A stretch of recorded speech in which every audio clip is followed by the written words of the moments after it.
Yeehaw!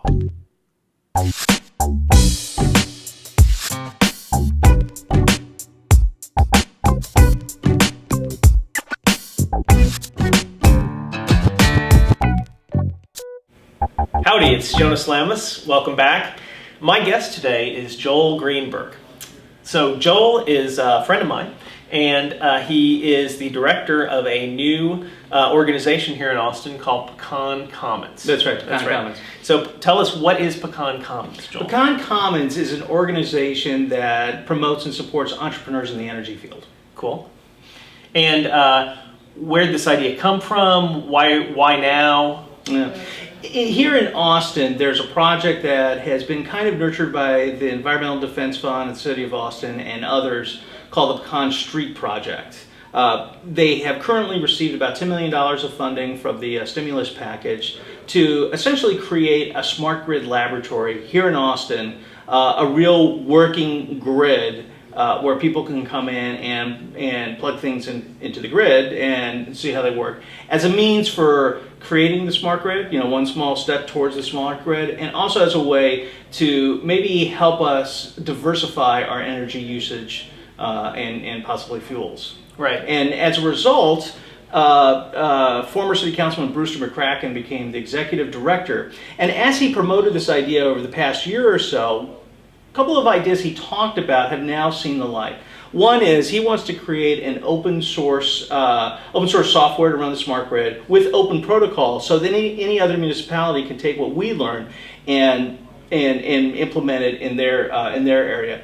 Also, he wants to create essentially a laboratory where any energy entrepreneur can come in and plug into the grid.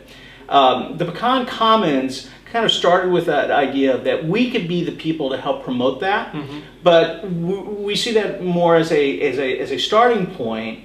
There's a need to support energy entrepreneurs worldwide, and what we're hoping to become is a support for entrepreneurs worldwide in order to bring to light all the 100,000 people tinkering in their garage trying 100,000 crazy things that maybe will come up with 5 or 10 things that work. Yeah, exactly. I've heard Brewster talking about why Austin is going to be potentially the epicenter for, green tech, smart grid, technology, prototyping and development. It's this unique combination of things between having, a city-owned utility and not being on the federal grid, right, but having the own Texas grid. So there's a lot less regulation and red tape in order for an entrepreneur to get his product onto a test grid and actually have 1,000 households or 10,000 households trying it out. Right, and with the smart grid, there's a lot of technology folks, high-tech folks going into that. Right. And high-tech, there's really low barriers to entry.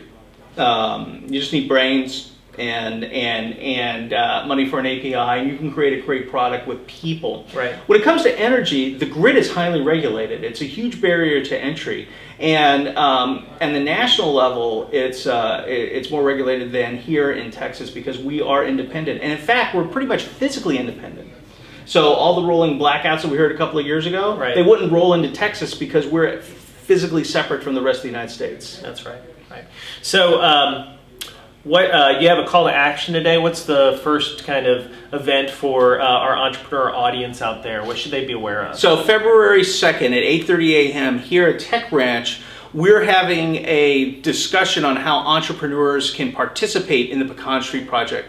Executive Director of the Pecan Street Project, Brewster McCracken, will be here. Right. And this is an open forum for any energy entrepreneur to come and participate. Because right now, we're at the beginning, so we have an opportunity to define how entrepreneurs can participate. And if you've been here in Austin and you followed any of the Pecan Street Project things, you'll know that they've talked about entrepreneurs, but then the entrepreneurs have kind of faded in the background. Well, now this is an opportunity to bring them back to the foreground and really carve out a way for energy entrepreneurs to participate in a meaningful way, with an opportunity that could help solve, in a small way, our energy problems. Awesome. So hopefully we'll see some of you there. We're going to try and get fancy, maybe even put it out online as well, if at all possible. Live video cast that event, so people from around the world can tune in. To conclude our little interview here, you get to ask the audience a question. Anything you want to know, any question that you have, you can ask the audience, and hopefully they'll respond in the comments below the below the video. Okay. In your mind, what is going to be the shortest distance between here and a viable energy solution that's not petroleum based? All right, there you go. Great question. Tell us what you think. Until next time, Joel, thanks for visiting. Thank you. And we'll see y'all real soon. Bye-bye. Thanks.